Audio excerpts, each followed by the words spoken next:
बजार हो याङयाङ बजार चाहिँ यस्तो छ है, सुकौरो लागेको छ।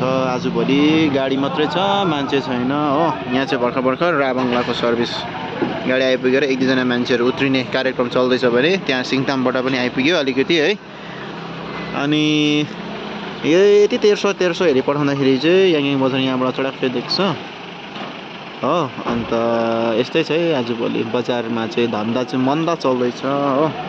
भनेको जस्तो केही पनि छैन। अब अरू केही कार्यक्रमहरू गर्नु पर्ला भन्दा के बुझिनौ ए।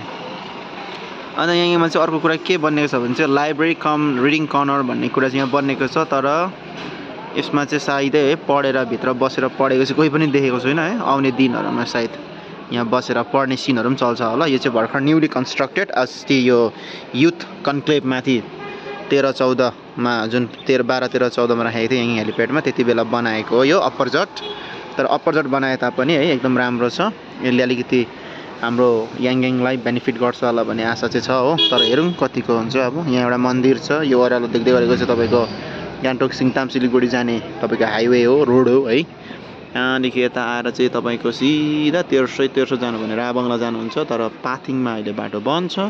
त्यहाँदेखि उकालो जानुभयो भने तपाईँहरू हेलिपेड याङयाङ पिटिसी भालेढुङ्गा रोपवे है जाने बाटो हो।